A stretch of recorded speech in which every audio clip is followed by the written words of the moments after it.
pense que l'époque dans laquelle on vit, elle est marquée par un certain nombre de contradictions, mais qui sont finalement assez, on va dire, banales à l'ensemble des époques. Je dirais par exemple évidemment la contradiction entre les nouvelles générations et les anciennes générations, la tendance à la lutte entre le conservatisme et le progrès, l'arrivée de la technologie, mais toutes les époques ont vu des technologies arriver, et la place de l'humain dans la société. Donc tout un ensemble de paradoxes, contradictions, d'oppositions qui tendent cette société. Mais je dirais à la limite, ça c'est un phénomène assez commun à l'ensemble des époques. Je crois qu'il y a trois caractéristiques particulières dans cette société. Un, la vitesse de la transformation, et pas simplement des évolutions, mais carrément des transformations, qu'elles soient sociétales, qu'elles soient évidemment technologiques. Deux, la concentration que cette vitesse va créer sur ces contradictions, des contradictions de plus en plus fortes, avec des gaps qui se créent entre, par exemple, les générations, entre ceux qui ont le savoir, ceux qui ne l'ont pas, entre ceux qui sont nantis et ceux qui ne le sont moins. Donc une tension plus forte sur ces contradictions. Et puis la troisième donnée importante, me semble-t-il, c'est l'instantanéité de l'information, la capacité à être au courant en permanence, tout le temps, de tout, qui est quand même assez caractéristique de notre époque. Donc moi je suis évidemment assez optimiste parce que quand je vois à la fois les jeunes, les entrepreneurs autour de nous, je pense qu'effectivement on a beaucoup d'atouts pour réussir, avec dans cet optimisme une vraie crainte quand même personnelle qui est effectivement la survie de notre planète. On voit bien qu'aujourd'hui on a un enjeu collectif très fort autour de préserver simplement notre environnement de vie et qu'on n'a encore pas pris totalement conscience de la nécessité et de l'urgence de s'y mettre tout de suite. Transformer, pour moi, veut dire changer la forme, donc ce n'est pas simplement une évolution ou un changement mineur, c'est vraiment une autre forme. Et je pense qu'il y a deux façons de changer la forme d'une organisation, d'une institution ou d'un groupe tout simplement.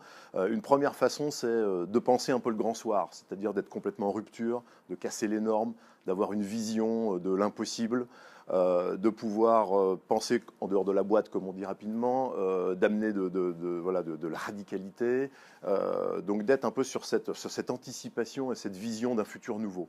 Une deuxième façon, me semble-t-il, d'être un transformeur, c'est aussi d'accompagner au quotidien les personnes à faire cette transformation, donc mettre en mouvement une organisation, fédérer, donner du sens, porter de la valeur au quotidien. Donc autant on peut être j'allais dire, créer le grand soir, autant accompagner les petits matins quotidiens est aussi important, autant on peut être dans la tête dans la vision, il faut aussi être les mains dans l'opérationnel. Et donc je pense qu'on voit bien qu'il y a différents profils de transformeurs, ceux qui imaginent, ceux qui font, et je crois beaucoup à la force du collectif, même si effectivement on a toujours en tête le super-héros qui est capable d'avoir les deux caractéristiques en même temps.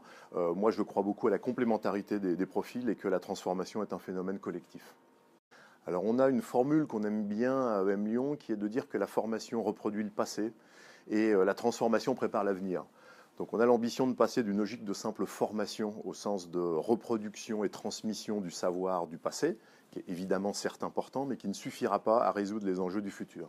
Donc quelque part, on ne peut pas transformer les individus, on ne peut pas faire ça de l'extérieur, la transformation est un phénomène intrinsèque, mais on peut créer des conditions pour que des apprenants, qu'ils soient jeunes ou qu'ils soient des apprenants en entreprise, quel que soit leur âge, et tout au long de la vie d'ailleurs, acquièrent des nouvelles compétences qui sont des compétences pour nous en tout cas de création, de capacité à être ouvert, constructif et positif par rapport aux enjeux de la planète, du monde, de la société.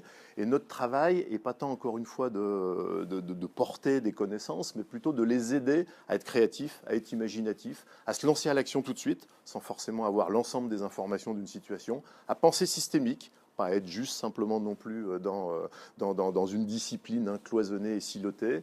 Et donc on transforme complètement notre modèle pédagogique pour créer ce qu'on a appelé des early makers, c'est-à-dire des gens qui sont capables d'anticiper l'avenir, de le voir d'une façon positive, et maker au sens de passer à l'action tout de suite. On a toujours dit qu'il fallait penser avant d'agir. Nous, on pense qu'on peut agir pour mieux penser et que c'est une boucle de rétroaction entre ces deux termes. Donc notre pédagogie se transforme pour créer ces profils de demain qui apporteront de la valeur et auront un impact sur la société. On a plutôt l'habitude, nous, de dire qu'on fait une différence entre entrepreneur et early maker. Entrepreneur au sens de création d'une société qui est finalement qu'un moyen, qu'un mode d'organisation. On pense qu'on peut être early maker ou transformateur dans tout un ensemble d'environnements, à l'intérieur d'une organisation, dans une association, dans son quartier, dans sa famille et aussi dans sa vie, c'est-à-dire prendre en main son destin, avoir des initiatives, porter des idées nouvelles, les faire démarrer tout de suite, fédérer des gens autour de ces envies, j'allais dire, créer de la chaleur et de la connivence humaine autour de cette mise en mouvement. Et ça passe pas forcément par créer une entreprise. Donc, transformateur, quelqu'un qui veut apporter du nouveau, changer une forme. Early maker, quelqu'un qui va façonner un peu le monde de demain. Voilà, ça me semble finalement assez proche. Donc EM Lyon Business School a 6 campus dans le monde et forme toute une gamme d'apprenants, depuis le post-bac jusqu'au MBA, formation continue, programme grande école, toute une gamme de masters spécialisés. Nous avons à ce jour environ 7500 étudiants en formation initiale et plus de 6000 apprenants en entreprise, qui bénéficient aussi d'un réseau de diplômés de plus de 32 000 personnes réparties sur l'ensemble de la planète.